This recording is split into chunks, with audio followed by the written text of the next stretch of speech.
Oh, we're in for a wild and scary video today.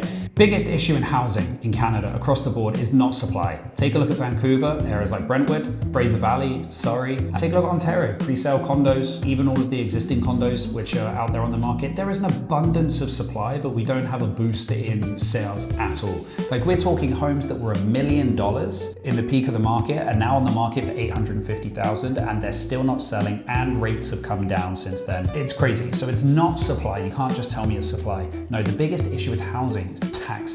So check this out. We're gonna hit this video in two parts. We're gonna first look at the mortgage payment a month, and then we're gonna just take a look at the down payment. And both are absolutely insane because you have to deal with both. So let's take the monthly mortgage. And we're gonna look at monthly income versus monthly mortgage so we can compare rather than bi-weekly income and weekly mortgage and so on. So if you earn $70,000 here in Vancouver, which is pretty much right around there, we've slightly rounded up actually for the average income in Vancouver, which is higher than the rest of Canada or most of Canada, then you're gonna pay about $16,000 in taxes. And this is just federal and provincial taxes, then CPP, things like that. This isn't even including any additional costs. So that's gonna leave you with about $53,000 a month, close to $54,000, essentially $4,400 a month. That's gonna leave you. But if you buy $1 million home, again, not out there at all that you're gonna be spending $1 million, or to be honest, you're gonna be spending a minimum of $1.2 million if you're looking to buy a house. So $1 million for like a condo or a townhouse, definitely not out of the question. And let's say you put the minimum payment down, you have a $925,000 mortgage.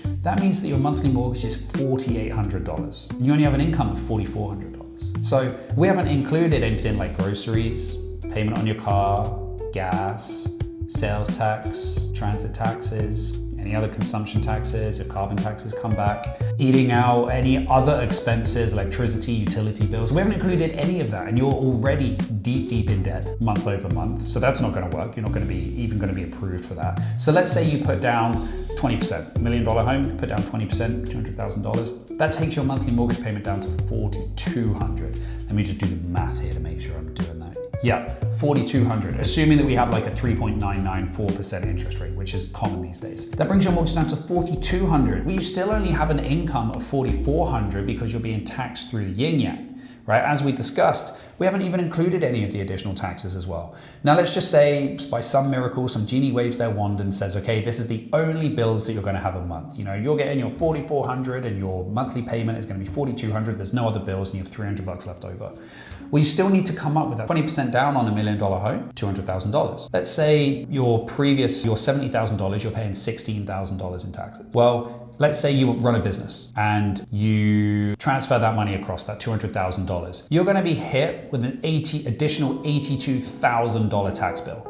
So you don't need to save $200,000. You need to actually save closer to $300,000, because if you actually transfer $300,000 over, you're gonna get a little bit more tax on top of that additional $82,000, which is just insane. And we look at why it takes on average 6 years for the average first-time home buyer to save enough for their deposit. Even if you don't run a business, and there are, of course, ways around this and that have to be creative and whatnot, but that's a conversation for a different day. Even if you don't run a business, you still have to save that same amount. You still have to be saving essentially $200,000 after tax, because that's the issue here. You can save that amount of money, but if you're in a business, you're gonna pay your tax bill, that additional $82,000. If you're not in a business, you're still gonna pay that same tax amount, but you're just adding to the pot even slower because you're getting taxed through the yin-yang. And so that's where the issue is. And I'm surprised that this is such an issue, because for a country that relies so heavily on housing for their GDP,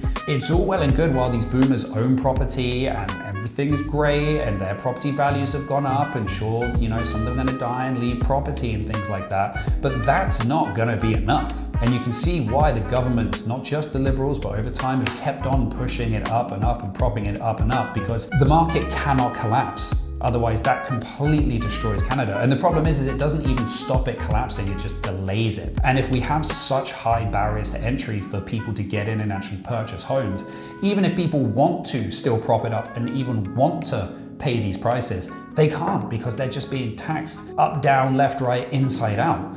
That, to me, is the biggest issue that we're seeing with housing at the moment.